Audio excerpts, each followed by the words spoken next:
Hello, our She Said friends. Welcome to 2020's very first rockin' episode of She Said. And to start this, so nice we had to say it twice, Youre the right way.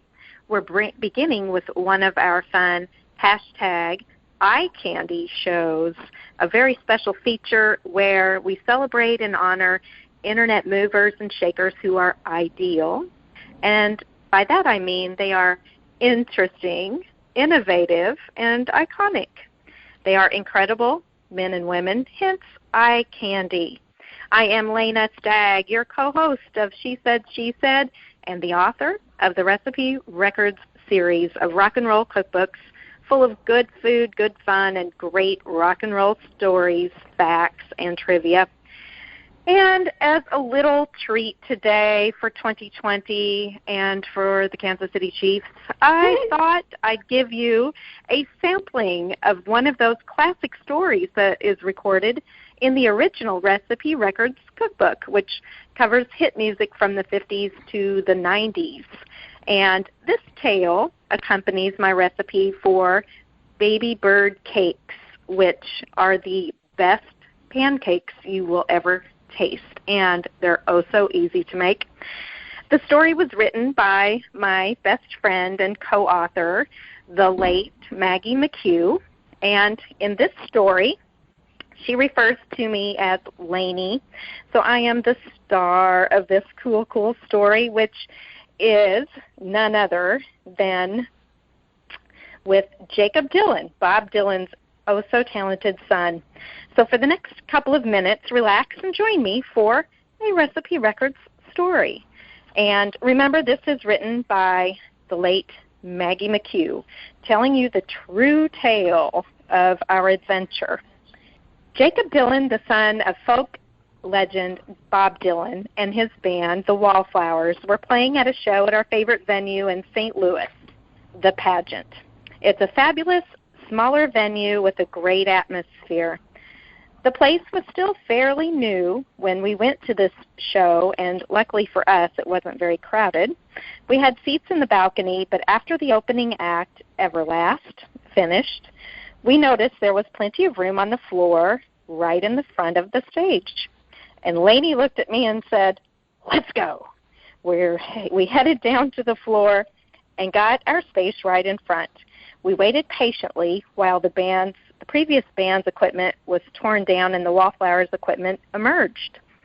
Laney had a poster with her that her precious son, Ethan, who was 5 years old at the time, had made for her to bring along to the show. It said, "Play the Baby Bird song from Ethan, age 5. Ethan had instructed Laney to take this poster to the show and get the band's autograph. Right. So once the show got rocking, she held the sign up a few times, and it got Jacob Dylan's attention, to which he asked her if Ethan was there, and she replied, "No." And Jacob remarked, "He probably has to work tomorrow, huh?" And the band played their last song, left the stage, and the crowd erupted in loud cheers, demanding an encore. After what seemed like an eternity, they returned to the stage and rocked out once again. After the first song of the encore, Jacob yelled out to Laney, who was still holding up the sign, "This song is for Ethan." And the band began to play their beautiful lullaby, Baby Bird. Laney and I were almost in tears when he finished, and after the song, Jacob screams to the crowd, "That was for Ethan at age 5, and this is for Ethan when he turns 16. And they immediately tore into a version of The Who's Won't Get Fooled Again. It was a great moment, and we couldn't wait to get home to tell little Ethan all about it. But there was more excitement to be had that night. Now, if you want to know what happened next and how Laney got to actually meet Jacob Dylan, well, you'll have to go to my website, laneastagg.com, and order the original Recipe Records cookbook. And hey, while you're there, check out my other books as well. I have 2 children's books and 3 other rock and roll cookbooks. So sign up for my blog, and you'll get amazing rock and roll features and stories. Again, it's LenaStagg.com. Happy 2020, Jude. Happy 2020, and congratulations to the miraculous Kansas City Chiefs as they head into the Super Bowl. It's the happiest day. Both Lena and I are gigantic fans. She grew up in the Kansas City area, and I lived in Kansas City from 1993 until 2000. So we are ardent fans, and we say Mahomes, sweet Mahomes. So we are very, very excited. And I tell you guys, that story that you heard is so indicative of what is inside the covers of the Recipe Records series books. They are not just recipes. If you think that's what they're about, you're missing it. They are about recipes, and they're about records. So if you're a music lover, which I am, then you definitely read all the adventures of Lanea and Maggie and all the bands that they met and all the people they encountered along the road. So, as she said, make sure you go to LenaStagg.com and order these great books. And I am Jude Southerland Kessler, Lena's sidekick here on She Said, She Said. And absolutely, I love, love, love those stories, and I highly recommend these fun cookbooks to you. If you want to start 2020 right, get into that kitchen and rattle pots and pans with Recipe Records. And if you are looking for some true and factual Beatles, quote-unquote, tales, look no further, because you have got the John Lennon series, which is a highly researched, for 34 years, documented narrative history detailing the life of John. And, of course, if you're going to tell his story, you tell the story of his mates, the Beatles, from the day he was born in 1940 up to December of 1980. 4 of the books are already on the market. I ended the last one at the very end of 1964, and I'm now working on 1965. And I want to remind everyone that Volume 4, Should Have Known Better, which tells the hugely, it's the year of Beatlemania. It's the hugely exciting story of the Fab Four, almost day by day, is just about sold out. We have sold out Volume 1, 2, and 3, but we have a few copies of Volume 4 left, so please scurry on over to my website as well, which is, surprisingly enough, johnlennonseries.com, and you'll be able to sign up for our monthly newsletter. We've got lots of interesting articles and updates and coupons and things like that. So Lena and I are back for 2020 here on She Said, She Said once a month, and we are going to bring you some of the greatest people in the world, and certainly our guest today is no exception. You're absolutely right. And Jude, if your listeners cannot get a physical copy of your book, there are ebooks available. Is that right? That is right. It is on all ebook formats, from Kindle to Nook to everything in between. Okay, so make sure that you get your copies today, because it is a long, cold, lonely winter. And these books will bring you lots of warmth. I promise that.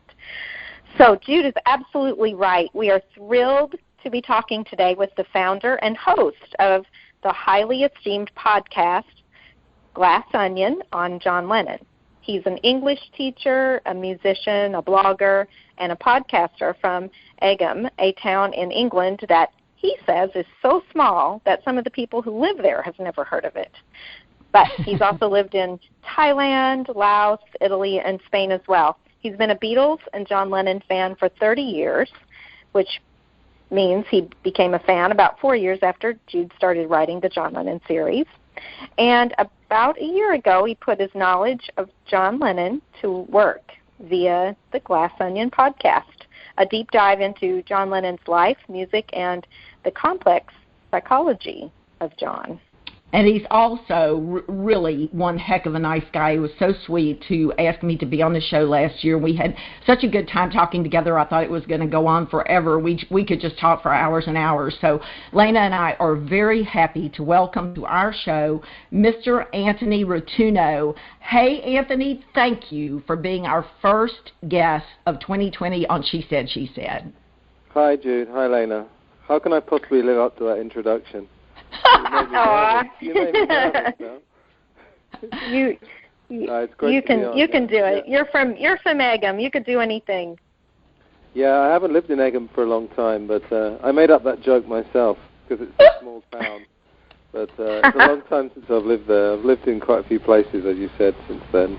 But yeah. Well, we're so thrilled to have you here, and I want to make sure that people understand that the name of your show is the whole name. The full name is Glass Onion: on John Lennon. It sounds like we're saying Glass Onion on John Lennon, explaining it, but that is the full title. So if you're looking for Antony's show, that's what you want to look for. And I know you're going to want to look for it after you hear what we're going to talk about today, because we're going to take back on a little tour through 2019 via Glass Onion on John Lennon, and we're going to be looking at some of the really incredible guests that you had on the show, Antony, and talking about what you learned and experienced with each one of those people. So let's just start in your own home country, where I understand you're living in. I think when you and I talked, you were living in Spain.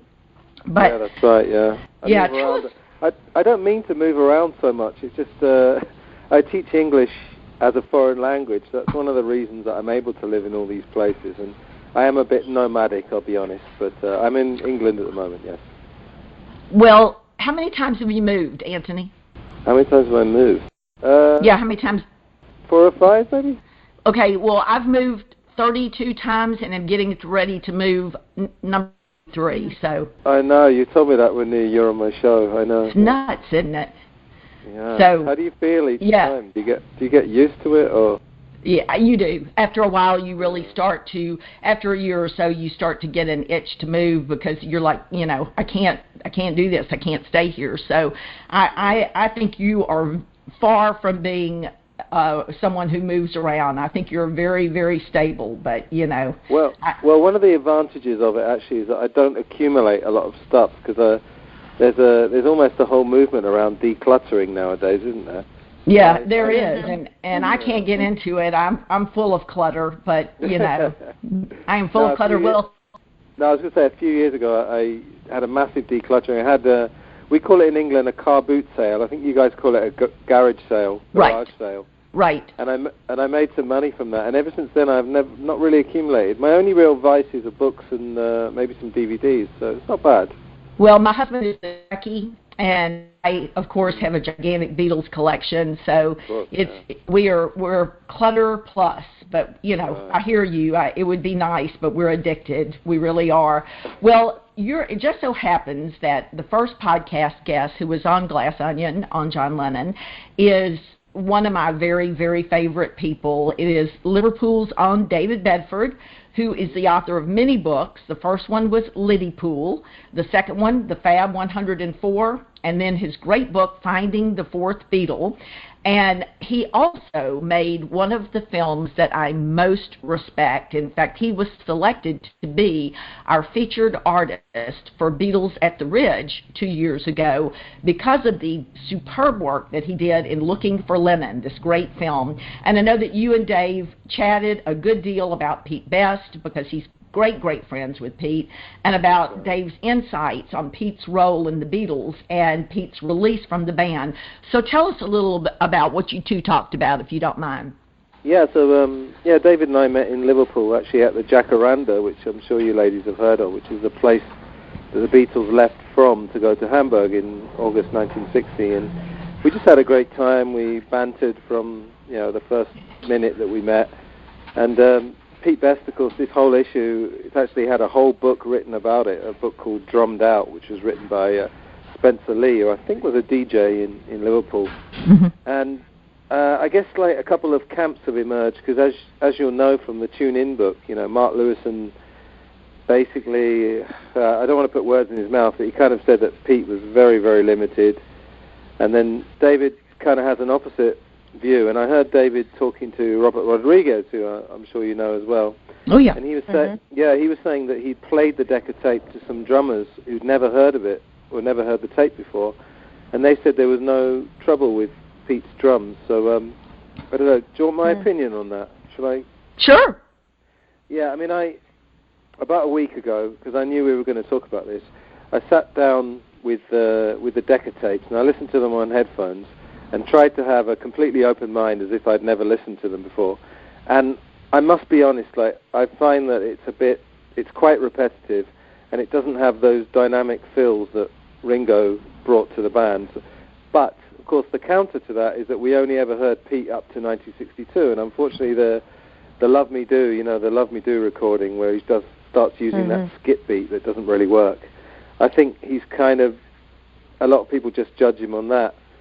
And also what's happened on YouTube, I don't know if you've heard that, but people have started putting Pete's drums to songs like Day in the Life or Come Together, and obviously they don't work, and I think that's a bit cruel. So Yeah, I don't know. I mean, David and I, we talked about other things as well. We talked about mostly like pre-fame stuff, and I've started to become more and more interested in the pre-fame Liverpool stuff, I think, because the thing from 63 to 70, there's so much, radio shows, TV shows, that I think the pre-fame years are more fascinating to me now.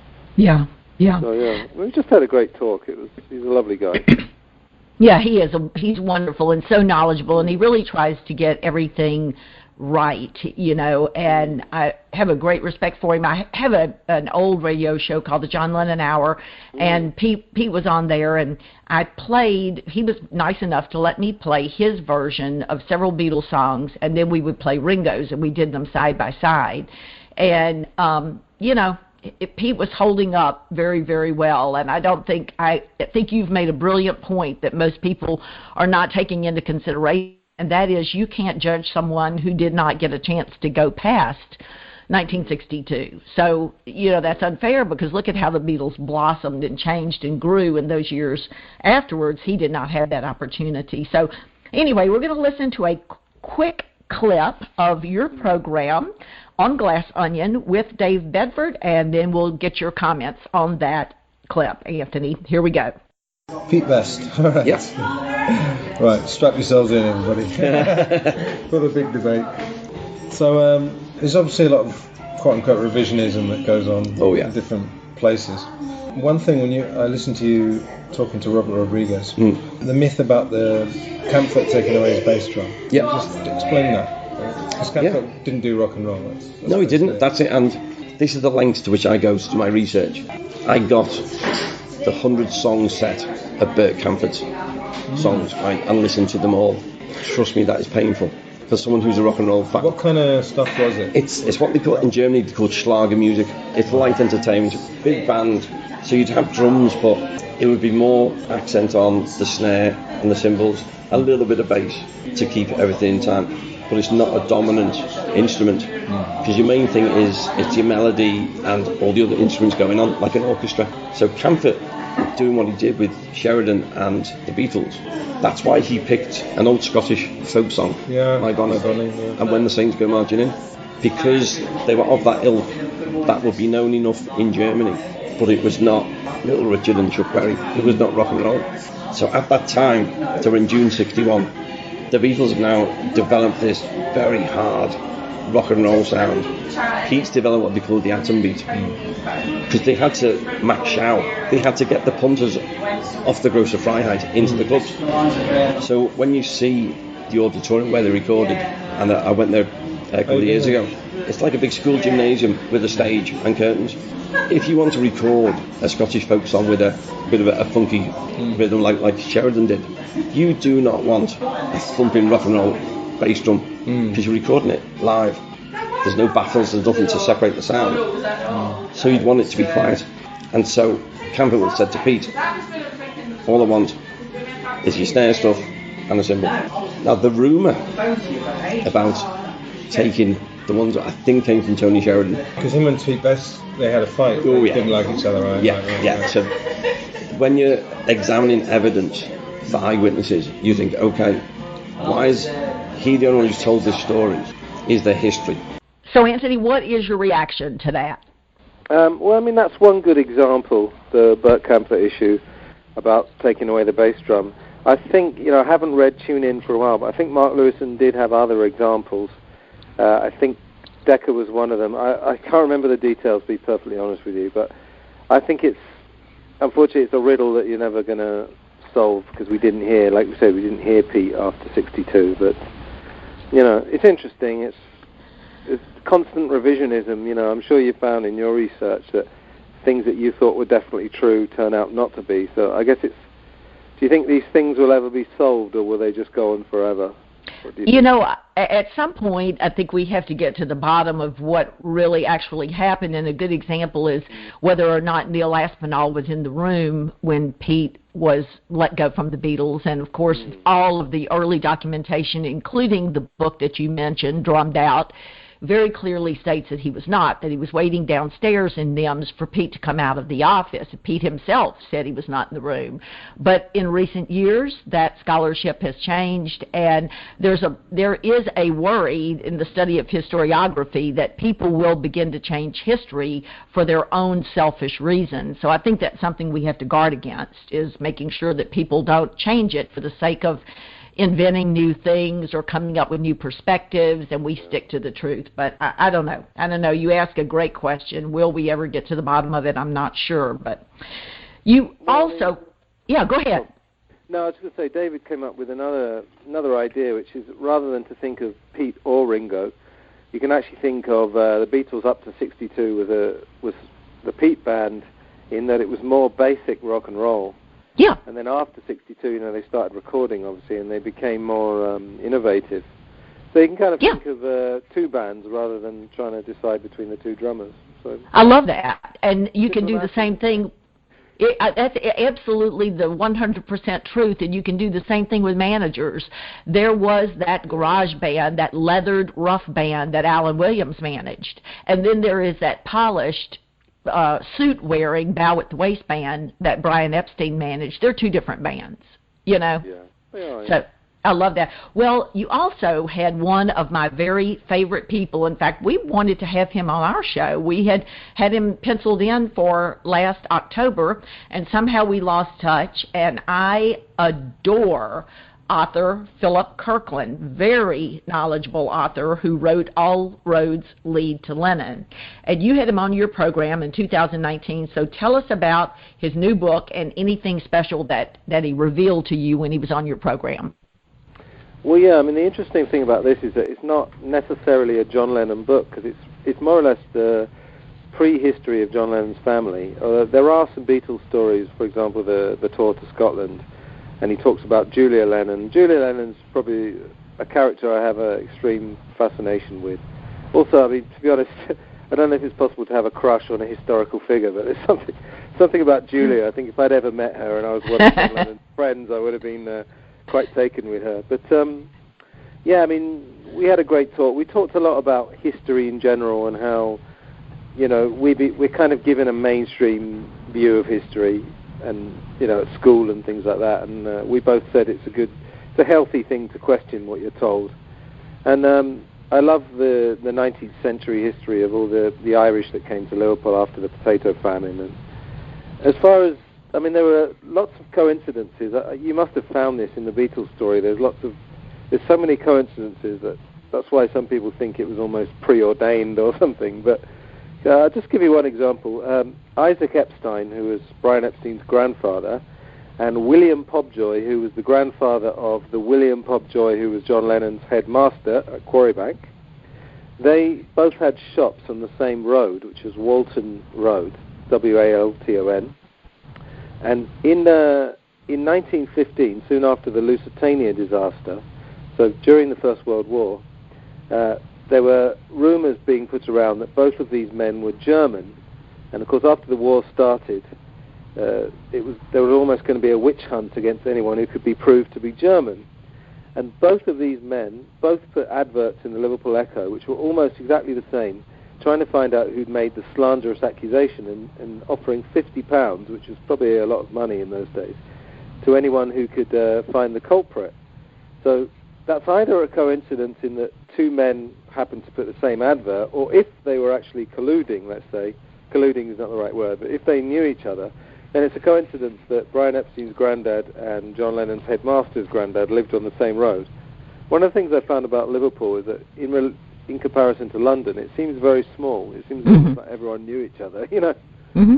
So, but there were other things. I can't remember all the coincidences off the top of my head, but I love this book because I'm a bit of a history guy, and it's a kind of book where a John Lennon fan could look at it and say, well, most of this isn't about John Lennon, but my interest in John Lennon will make me interested in history in general. So it's a way of sort of branching away from just Beatles, you know. Yeah, and I agree. If you think about Alfred, Lord Tennyson saying, I'm a part of all I've met, all of those people in that book make John who he is and lead up to, as you said, the Beatles getting together. So it's important, isn't it? Yeah, and I mean, when you read about his grandfather, who was kind of a bit of a Jack the Lad, as we say in England, and then Julia, obviously, there's I don't have it offhand, actually, I don't have it here, but he described her with some adjectives such as carefree, anti-authoritarian, and when I read them, I'm just thinking that's John Lennon, you know. Yeah. He got that from his mother, and then, you know, his father was a bit wayward as well. So you can really see where John Lennon came from, basically. That's what I like. No doubt about it. Well, as a treat for our listeners, here is a quick clip of Philip Kirkland, the author of All Roads Lead to Lennon, and let's see what they have to say. She was pregnant. Basically, again, given the morals of the time, she wasn't going to keep it, and the Stanley family decided that she wasn't going to keep it. They were going to send her to this home in Mossley Hill. Salvation Army home, right? Yeah, it was run by the Salvation Army. It was private and public. The people who didn't have money went there. They had to sort of work like slaves just to have the accommodation to be looked after, to give birth and so on there, which she did. John was immediately packed off to the aforementioned Uncle Sid and Aunt Madge and Joyce in Maghull, which was well away from the action. Yeah. Adoption was arranged ostensibly with a friend. We assume that this was a friend of Julia, somebody called Margaret Pedersen, formerly Margaret Eden. She was married to a Norwegian officer, a naval officer called Pedersen, and they adopted her. John came back. John was never told. The interesting thing comes later, because according to Ingrid, or Victoria herself, she was named Victoria and she was called Ingrid when she was adopted. So it turns out that, in fact, Peder was actually the father. Yeah, amazing. So the adopted father was her dad.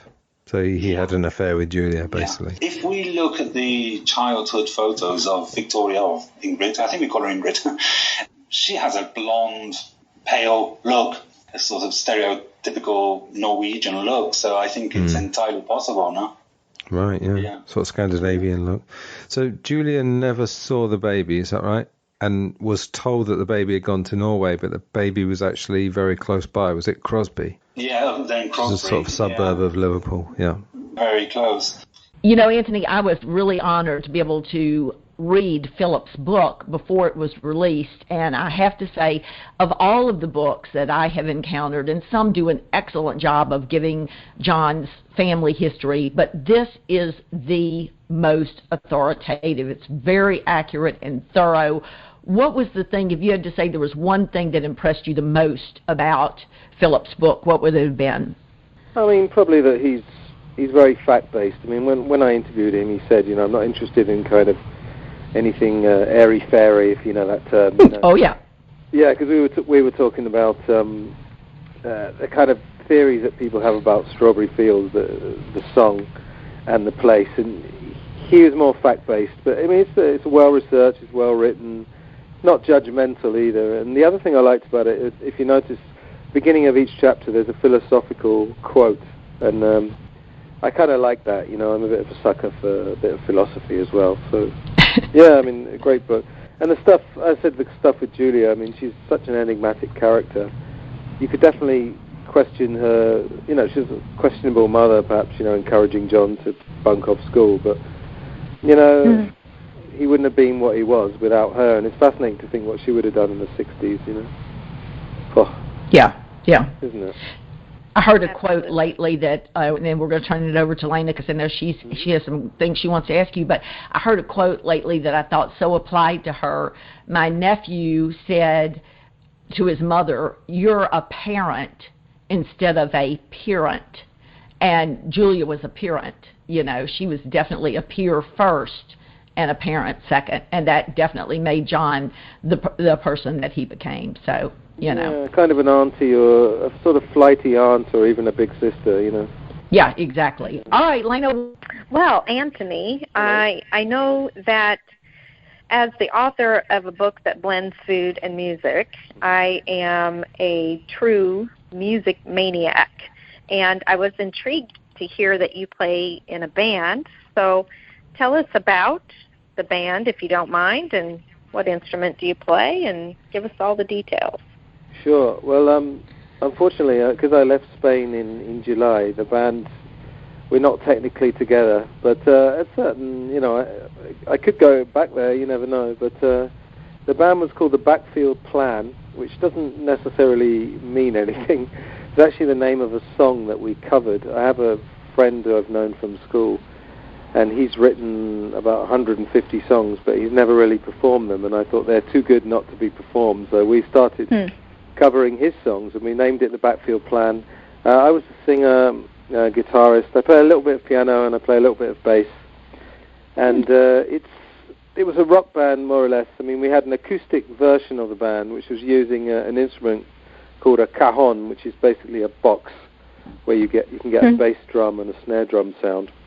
And then we had an electric version of the band, and we were very cosmopolitan, because obviously I'm English. We had one other English guy. We had an American. Well, our bass player was from Peru, and our drummer was Cuban. So, yeah, it was a rock band. We had a bit of a country influence. We had a harmonica and a mandolin, and then we had quite a blues influence. So it was quite eclectic. That's awesome. Did you have, of course, a Beatles influence?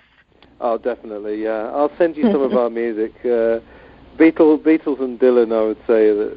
But, yeah, there's a little bit of Pink Floyd occasionally. There's a little bit of Chili Peppers, because the bass player was a big Chili's fan. And there's a little bit of jazz, even, because the Cuban drummer is a jazz drummer. So that's great. Beatles, yeah. That's great.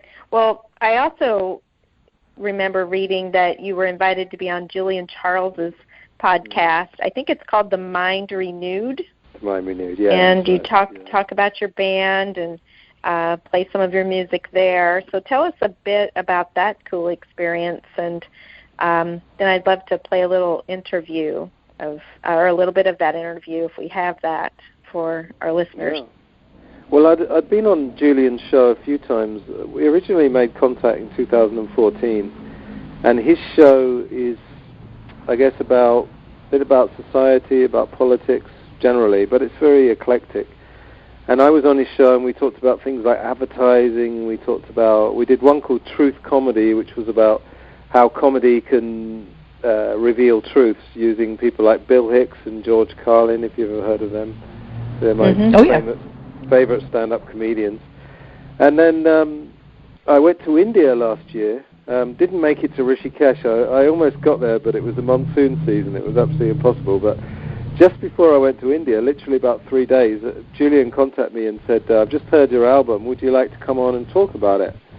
And, you know, these things are always better when they're a surprise. So I went on there, and we talked for about an hour and a half. We talked about my latest album, which is called Through Life, and then we talked about my second album, which is Adventures in Retrospect. Something quite weird is that I didn't make my first album until I was 40, and then I made 3 albums in 2 years. Oh, wow. Yeah, it was weird. I mean, I just hadn't got the songs down before. I've been playing them live for ages, but Julian and I, you know how, I'm sure you guys get the same, when you talk to someone for a long time or you've talked to them a lot, you just get this lovely rhythm, and it's just so effortless. And it was lovely to talk about the songwriting, because another strange thing was that while I was talking, actually ideas about the songs were coming into my head as I was talking.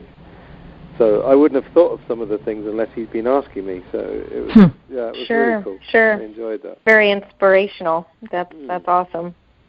Yeah. Well, we're going to play a little clip from The Mind Renewed. So much to say about this song. It's probably the biggest production number I've ever done, really. I planned out each verse. If you notice, if anyone listens to the whole song, there's different effects. The voice is different on nearly every verse.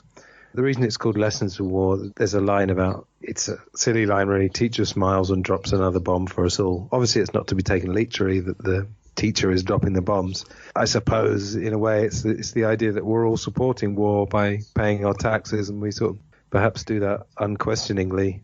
War has just been a preoccupation with me, even since I was a child, purely because I've been trying to discover why everybody seems to think it's so normal and it's automatically assumed to be necessary. Oh. And it's very interesting you said about the machine thing, because we made a conscious effort. I said to Kessler Jones, my producer, try and find some computer noises.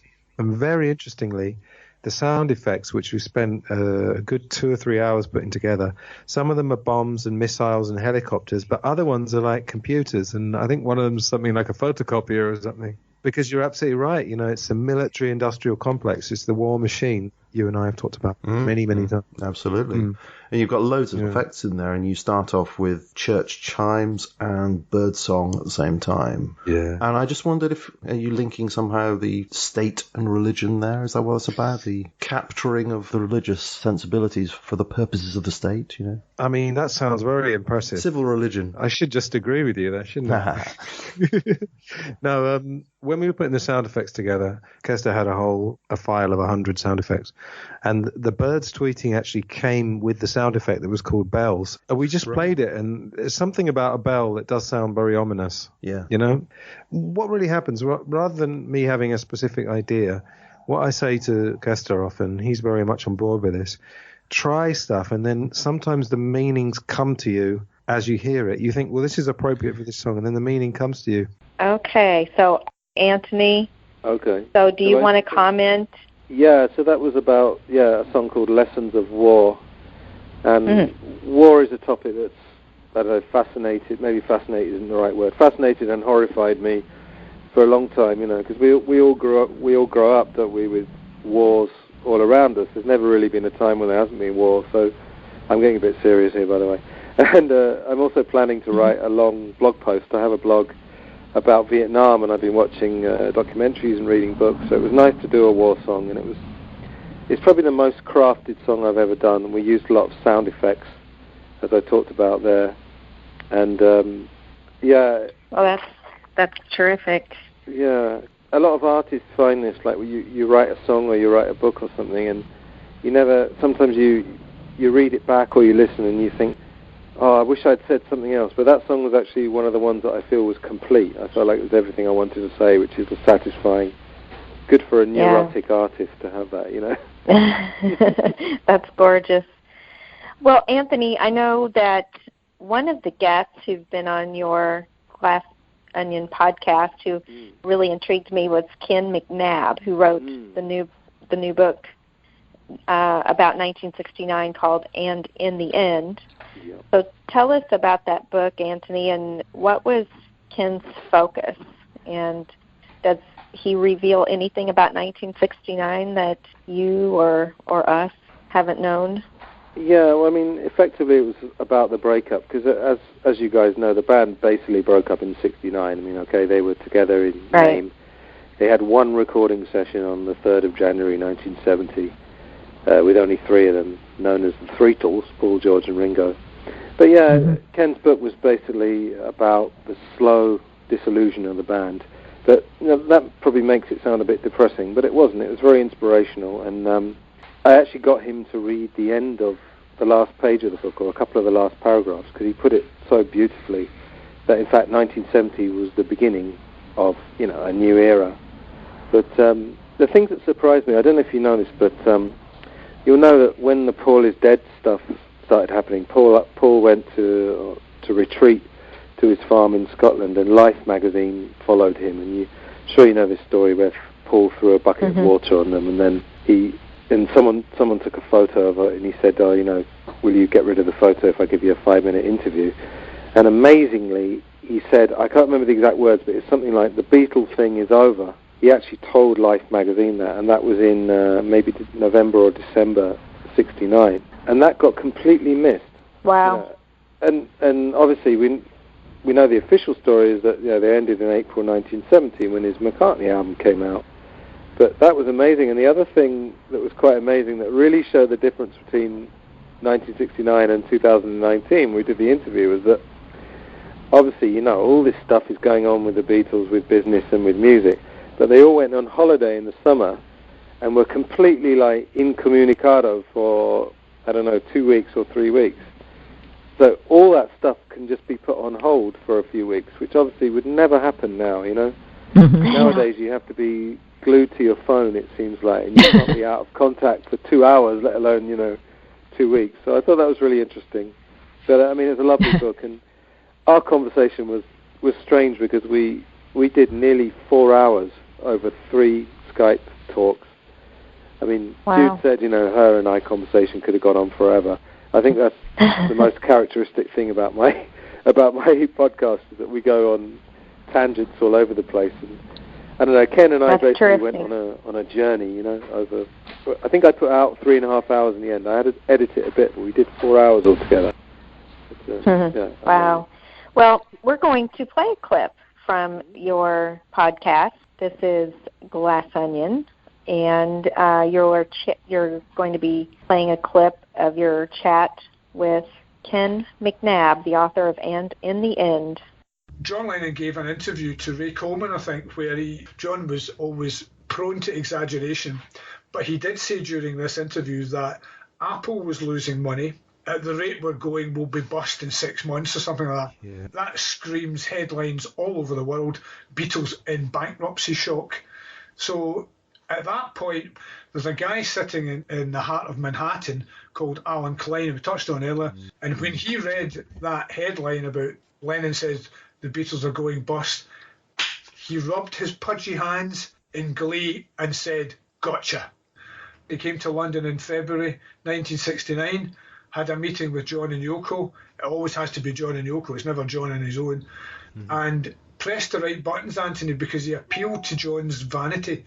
He appealed to his ego. They did have a lot in common. Klein was an orphan. He'd lost his mother at an early age. John had lost his mother at an early age.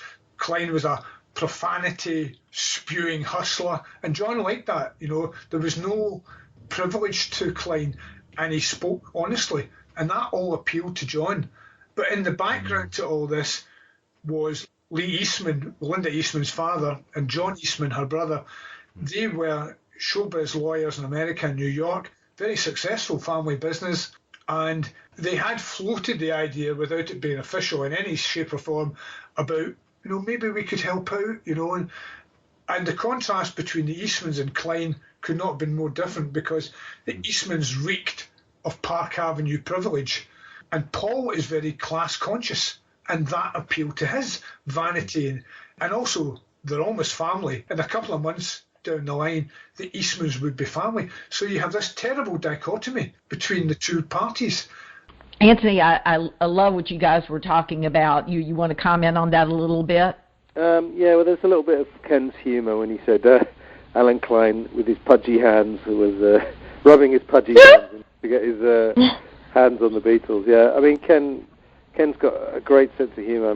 Scotland, generalising a little bit, but people from Glasgow, for example, are a little bit like people from Liverpool. They're just, that humour is just something you grow up with, and he's just got a great way of describing things, both written and talking about them. So that was just a great surprise, because Ken had done a couple of interviews, but they'd only been half an hour or so, and I think he was a bit surprised that we went for so long. But the thing is that the reason it went for so long is that we were going month by month, and we'd done an hour and a half, and we'd only got to May or something, and we thought, well, you can't get to May, go month by month, and then suddenly stop. So we thought, we've got to get to December, and it just went on and on. But it was great. Ken's a great guy. We've been in contact ever since, and I'll get him back on the show. We'll find a topic if there isn't one already. I got an Amazon gift card for Christmas, and because of your podcast, I am spending it to buy Ken's book, And in the End. So there you go.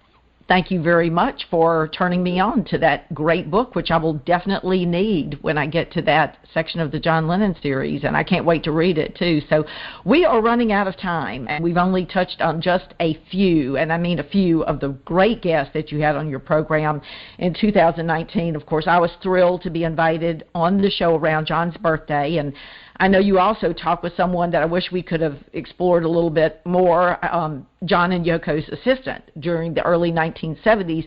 Dan Richter was on your program. Yeah. You also chatted with one of our favorite people from Beatles at the Ridge, Dr. Kit O'Toole, the music expert who is one of the editors of Beatle Fan magazine. But one guest that I think must have been extremely special for you was your mom, Frances Rotunno. She was on your program and talked about her memories of the 1960s. So tell us, did you learn anything new about your mom or the 60s on that program?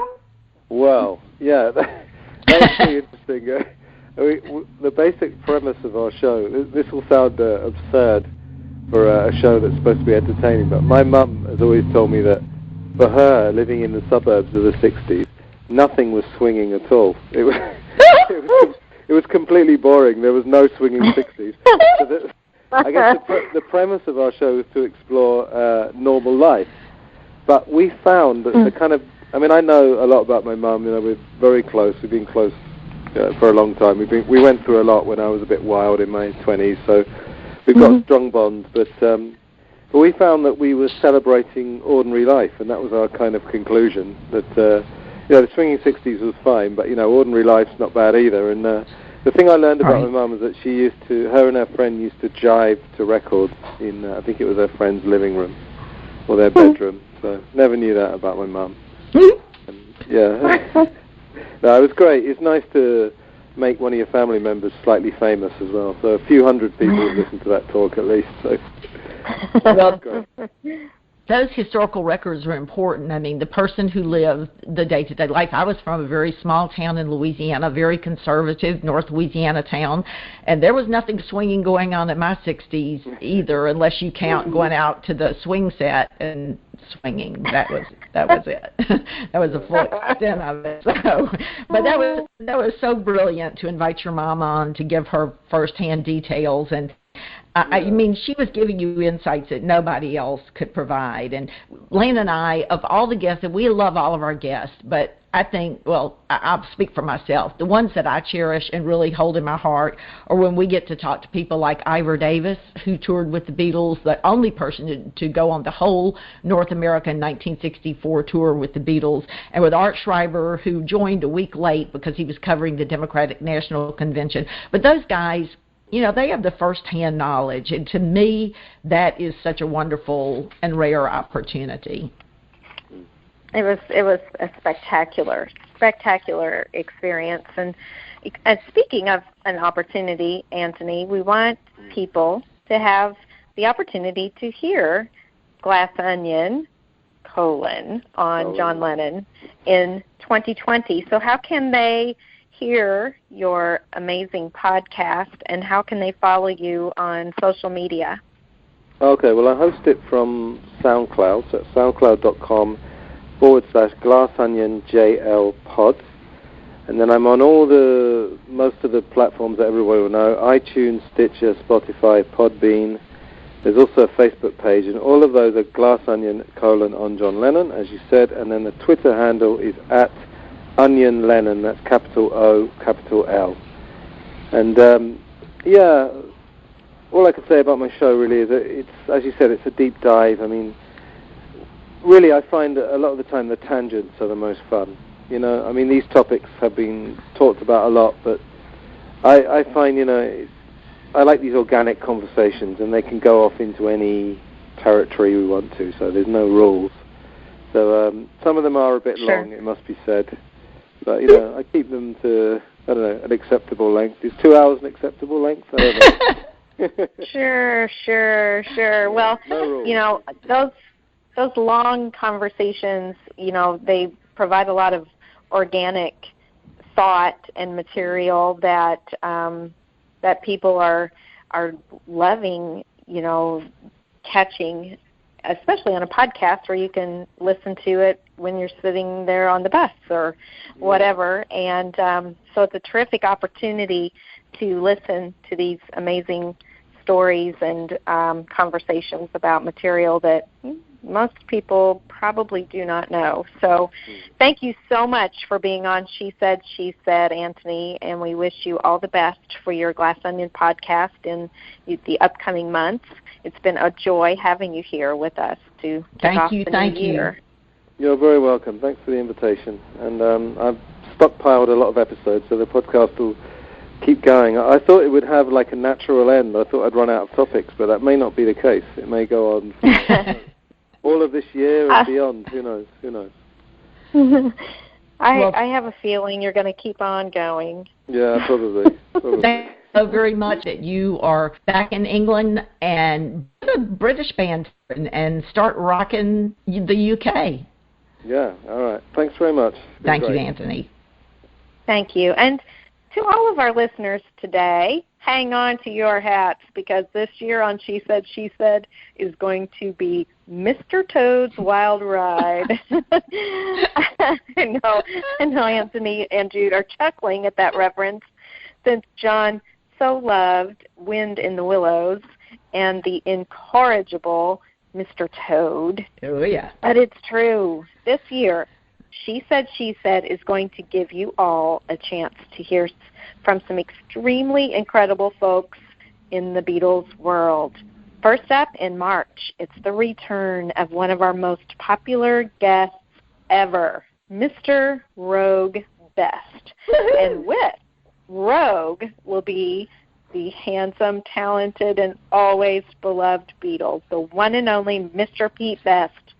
We are so excited to have both Pete and Rogue on our show. I am smiling so much my face is hurting right now.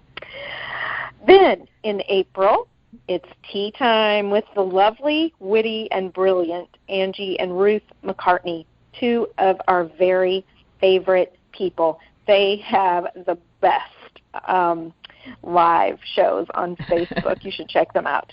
And in May, we'll be swept back to the earliest days of Beatlemania with Beatles bass player Mr. Chaz Newby. Is that a lineup or what? We are so thrilled, and there might even be more surprises along the way. And we hope you will be with us. And stay tuned to She Said on our Facebook and Instagram pages, and we'll keep you posted on dates. And until then, here's to food for thought, food for the soul, and food for the love of rock and roll. Ta-ra, and shine on.